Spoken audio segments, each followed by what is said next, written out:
Hello everyone, Seraphin here, welcome back for more Pokémon Soul Silver. When I last left you guys, we were in the middle of this little, I don't know what you want to call it, little, I guess, entry area for the Safari Zone.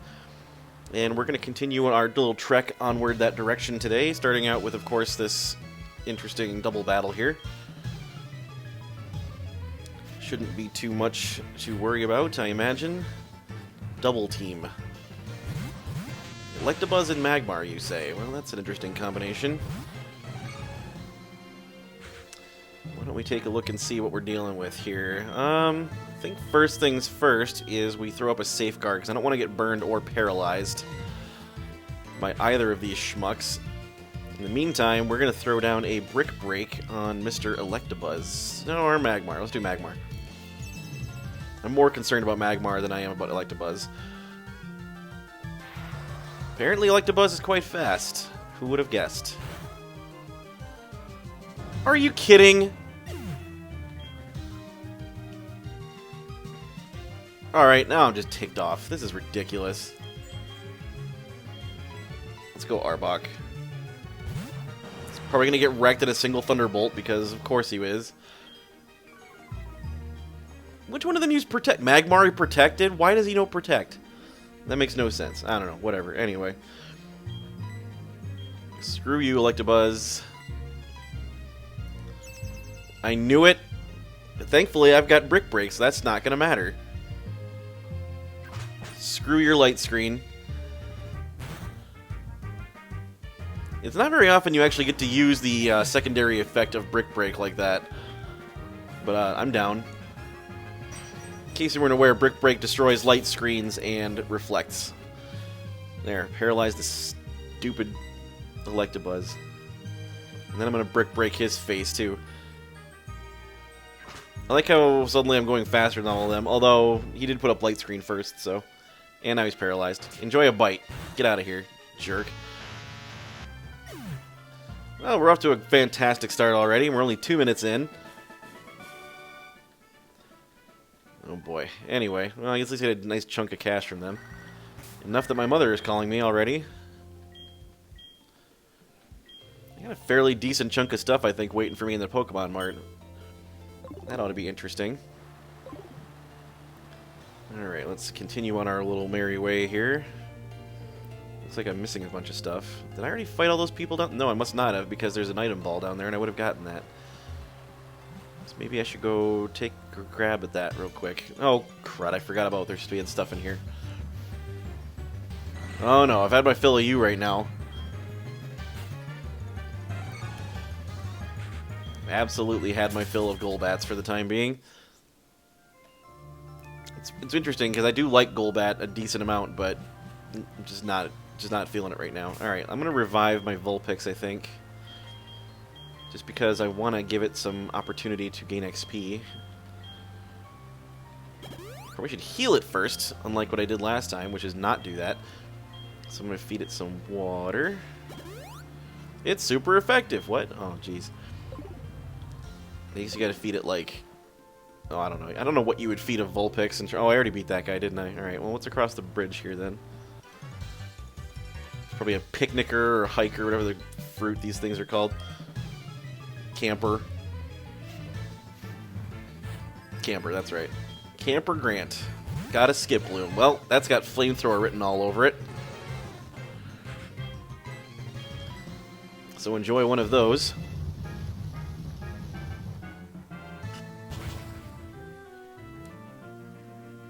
And down he goes. Fun times.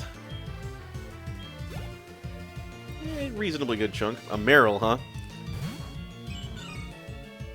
That is the opposite of what I should be fighting right now.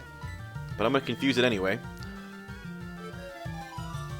It's a very satisfying noise, that confuser, I gotta tell you. I'm pretty sure I've mentioned that once or twice already, but... And it used Tail Whip anyway. Well, I wonder what it's going for. Probably... I wonder if it knows Aqua Jet or something. Probably not, but... I suppose it's possible. It's funny that you can burn water types. Really? That didn't last very long. What the crap is that? Already breaking out of confusion. Well, I'll tell you what, have another Confuser anyway. At least Confuse Ray has 100% accuracy. I don't got to worry about it them getting out of the way of the supersonic waves, which also makes no sense, by the way. How do you dodge, like, sound? I don't know if that makes any sense. Would you stop with the tail whipping? What is it going for here? I have no idea. I'm just going to flamethrower. Probably isn't going to do a whole heck of a lot, but... at this point, I'm just salty, so... please punch yourself. Or continue to get through. That would have really hurt, actually. Well, it's a shame you won't get to try that again. Enjoy some fire. All the good the confusion did. A whole lot of nothing. Oh well, I'm running out of power points on Vulpix, I just realized, too. He might need an elixir or something. I think I have one of those. I don't want to waste necessarily just traveling to the Safari Zone, but... oh, look, that revive I just used. I got it back. Well, that's convenient. Is there anything hidden out here? No, doesn't look like it. Let's go back up the roof here. Not the roof, but the cave, shall we? Oh, crud. Alright, well, that's cool. I'm just going to get a workout here, guys. Go up and down the ladder about 50 times before I finally get myself out of this cave. And, of course, I run into another freaking Golbat, probably. Nope, Geodude this time. Care even less about that. Okay, bye. Alright, let's take care of what's over here. It doesn't look like a whole lot of anything, actually. There's an item ball up top of a waterfall that I can't get to. Actually, no, I can get to it because it's right over here. A lagging tail. You know, I know there's applications for that, but I'm hard-pressed to think of very many other outside of like a Trick Room strategy or something. Which I guess might be the only application. Another double battle. Whatever could this be?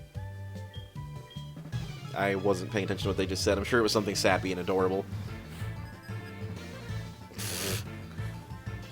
Onyx and Cloyster. Interesting combo. Well, the fun part about Cloyster being part Ice type is it takes neutral damage from Flamethrower. And Onyx is in a bad way when it comes to being brick broken. That being said, his defense is high enough that he might survive it. Nope, never mind. Stab Brick Break from Heracross is messy. Alright, let's see how this Flamethrower affects Mr. Cloyster here. Should be decent damage, I would expect. Oh, look at that, it's an Oko. Fantastic. It's always fun killing a Water type with a Fire type move in a single shot. That's what you get for having a part Ice type. Alrighty. Mom's calling me again. This is like number 5 or 6, I think she's called me, telling me she's got stuff for me. Definitely have to go take a pop into the Pokemart and see what she got. It's probably all a bunch of garbage, but you never know. Guess we'll find out. So we're just about to the Safari Zone, I believe. There's this grass patch, by the way, is a good place to train. I think I mentioned that before, but there's like Tauros in here that are worth like 600 XP a pop. Yep, here's the Safari Zone right here. So this is the Safari Zone gate. The music theme in here is really fun, actually. What am I buying? A lot of garbage. So, wait, what's a quick ball? I might be able to use these on the the beasts if I run into them again. Maybe I'll buy a few of these. Yeah, I'll buy a few just for now. These have like a really high effective rate on the first turn only, I think is what they are. The opposite is like the timer ball, which is more effective the longer the battle drags on for. Pokemon drinks? Oh, these aren't drinks, these are vitamins, dude. I wish there was somebody who actually sold like fresh water and lemonade and soda pop and all that fun stuff. You say you look like a slowpoke? Isn't that an insult?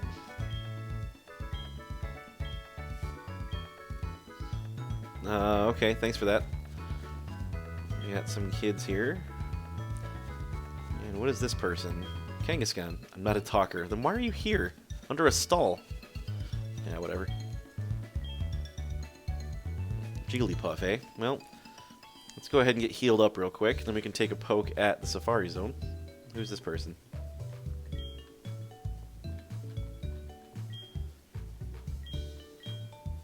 Oof.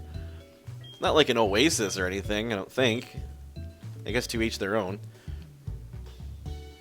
Alright, let's get all healed up here, and we can take a poke. So the Safari Zone in this game functions pretty similarly to what you might be used to in previous installments, but there's a couple of twists. So it still works the same way, where you've got several different areas broken up, and there's different Pokemon to encounter in each area. And you don't fight them, you just throw balls at them, or bait, or rocks, as it were, or whatever the heck. That being said, every one of the areas has entirely different types of Pokemon. Like, it's not just higher encounter rates of certain kinds in certain areas. You've got, like, I think there's like 13 or 15 different kinds of owner aptitude tests. Alright, whatever. Every different area of the Safari Zone has drastically different Pokemon. Like, there's a beach area, and a desert area, and a forest area, and they all have different kinds of Pokemon. That's pretty typical to what you think you might find there. Catch one Geodude at the Safari Zone and show it to me. They are in the grass closest to the entrance. It shouldn't take long before you catch one. Okay. So I guess my goal now is to go catch a Geodude. What is all this over here? Safari Zone link. Okay, well, I'm not doing any of that then. What is this? We don't know what this machine does. It's a secret. Alright, what am I doing? Safari Zone. I like how he's like, you can take this test, but you gotta pay to do it. It's like, alright, fine. It's only 500 bucks. 500 Poke-yen, as it were. Which translates to about $5, actually, believe it or not. If it's based on, like, actual yen, yeah, it's like $5. So that's a pretty good rate. Alright, so let's see here. There's Geodude right here in this area, apparently. So I need to capture one and show it to the Warden. And he will do something. Oh, good, it's Magmar. Oh, that's not throw rocks anymore. Now it's throw mud. I guess that makes sense. You really shouldn't be throwing rocks at wild animals. That's just mean. I mean, throwing mud's kind of mean too, but hey, a Graveler. I don't have that yet. But it's not a Geodude, so... I've gotten to the realization point now where I don't think there's anything... Like, there's not really any reason for me to capture wild Pokemon I don't have at this point. Like, I'm not trying to fill the Pokedex as much as that's instinctually what I would like to try to do. It's funny, you actually get to see the throwing animation here. Really? You're not going to stay in the ball? And he runs away. Awesome. Well, this is just like the typical Safari Zone, where it's blind luck whether you catch something or not. Ooh, a Magneton. I like Magneton. It's a shame I don't need one. It's a shame I can't use one, really, is what it is, because I freaking love Magneton. That's actually kind of a staple of my team when I play through this games normally, because Electric and Steel, yeah, it's quad weak to ground, but all you need is Magnet Rise, and suddenly you're all set. Or just use the air balloon, I guess. But that being said, it's got sky-high special attack, really powerful stab thunderbolts, stab flash cannons. Oh, so good. And then it gets stuff like, you know, technically you can do like a lock-on zap cannon combo if you really felt so inclined, but I think that takes too long. Yeah, it's automatic paralysis, but you might as well just have run Thunder Wave instead. And then run Thunderbolt in conjunction with that. You're still using 2 moves, but... oh, come on, just stay in the freaking ball, dude. I never, you know... The original Safari Zone in Red and Blue, I was never a fan of. It was a cool concept at first, and I'm like, oh, this is neat. I can go and catch Scythers and Kangaskhans and Chanseys. No, you can't. You might be able to catch one of those if you get incredibly lucky. The unfortunate reality is, the way that the Safari Zone system works is counterintuitive. So, by using either the bait or the... It used to be rocks, now it's mud. So back then, you had the option of either throwing a ball, throwing a bait, or throwing a rock. If you threw bait, the Pokemon would be less likely to flee, but it would also become harder to catch. And then the rock was the opposite. If you threw a rock at something, it made it more likely to run away, but also easier to catch. And you're like, okay, that seems reasonable, right? However, all of the rare Pokemon in the Safari Zone in the original Red and Blue had like a 90% flee rate. So especially things like Chansey or Kangaskhan. So all the rare stuff that you wanted would just run away immediately. And even if you threw bait, they'd have a pretty decent chance of running away. If you threw a rock, they were pretty much certain to run away. So you might as well be thinking, well, in that case, why don't I just... Oh, I gotta go put the one that I caught in my party here. You might be thinking, okay, I'll just throw a ball and hope I get lucky. Yeah, that's really the only way you can do it, because wasting your time throwing bait or rocks, it just means it's going to run away anyway. And good luck finding it again, because the encounter rate is abysmal. So what you got to do is just keep throwing balls and hope you get lucky eventually. And that's really all there is to it. And unfortunately, stuff like... Where is that stupid Geodude I just caught? Is this it? Yeah, this is it. I don't really need Quagsire at the moment, so we'll put him away. So the unfortunate reality is you're trying to catch stuff like Chansey and Scyther, and it's like, okay, I got my one YOLO ball, and if I don't get it, well, it's going to run away, and I got to try to find another one. And it's the same concept. If you waste your time throwing bait or rocks, it's just going to run away, and you're going to have to go find it again. The best part is, too, not only those things have a high flee rate, a low encounter rate, but their catch rate is abysmally low. So, good luck. There's 2 more tests. What?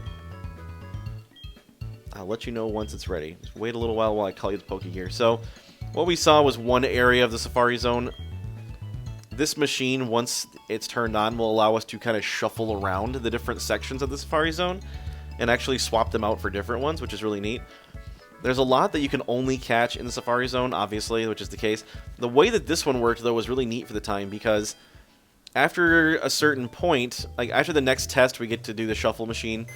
And then the third test, we get the ability to build objects inside the Safari Zone in each of the little areas, like, you know, adding trees, adding rocks, adding decor, bench, that kind of stuff. By adding objects to an area, you actually increase the chances of certain rarer Pokemon appearing. And in fact, there are certain Pokemon that won't appear until a certain number of objects are built. So once you have the ability to build them, I think you could build as many as like I want to say it's like 15 or something like that. Maybe even more than that. Maybe it might be as many as 30. It's either 15 or 30. One of those two. At any rate, so certain Pokemon won't show up until you build a certain number of objects. However, there's also Pokemon that don't show up until a certain number of objects are built that exceed the maximum. And you're like, well, wait, then how the heck do you get those? Well, the way that you do that is as the objects remain inside the Safari Zone for a set number of real-time calendar days, they start counting as double. And then eventually they start counting as like triple and quadruple. So the longer you have a given Safari Zone area active with objects in it, the more and more likely you are to capture or to encounter certain rarer things. Which is nifty. However, some of them take bloody forever. Like, if you want to have a chance of catching like a Larvitar or a Bagon or something like that in one of those areas, you're basically waiting three real-world months for it to even have a chance of showing up. Which sucks, but at the same time, it's like, it encourages you to kind of sit in there and build around with it. And it's really satisfying when you take a break from the game and come back to it months later, and you're like, hey, I can go catch Bagons now. So, there is that. I didn't realize that Fearow was so much faster than me. I really need to evolve this silly Vulpix. Problem is, it's going to take a long time for me to do that. I have to go find the means of acquiring the Firestone yet, which I have not done. Because, well, let's be honest, acquiring said Firestone is going to be problematic. There's only 2 ways to do it, and the one is purely random happenstance. The other one is tedious and annoying, and I will not be doing it on stream if I decide to go that route. That being said, I think we're just going to head back to Olivine and see if we can't take down Jasmine. I'm fairly confident we can do it. Between Heracross and Vulpix, I think we have a decent shot, so why don't we go head back there and take a stab at it. I'm going to run to the Pokemart, though, when we get there and see what kind of stuff my mom left me. Pokemart's right up here. Nope, it's over here. They moved it on me. Those jerks. Alright, what you got for me, bro? The Oka Berries. I don't know what those do. It's probably one of those berries that reduces type effectiveness from something. What do we got now? Tanga Berries. Nothing but berries. If only they were Sherry's berries, that'd be delightful. If you've never tried Sherry's berries, you owe it to yourself to order a pack of those, because they are delightful. Even if it's not an occasion, like, come on, they're so good. Oh, Hyper Potion. I can actually feasibly do something with that. Nope, that was it. So we had, what, 4 packages? That's not a bad rate, I guess. Okay, well, we're all healed up for the most part. I guess I'm down 1 hit point. Let me go drop into the Pokemon Center, then we'll hit the gym. but not this episode. So we're going to go ahead and heal up real quick, and then I'm going to head over to the Olivine City Gym in the next episode. And we will make an attempt at taking down Jasmine. I'm hoping things go well. I can't make any promises, but like I said, between Vulpix and Heracross, I think we've got a halfway decent shot. As long as Steelix doesn't know something like Aerial Ace or something. So anyway, thanks for tuning in up to this point. I really do appreciate it. And I will see you guys in the next episode where we take on Jasmine. So until then, this has been Seraphin. Stay classy, internets.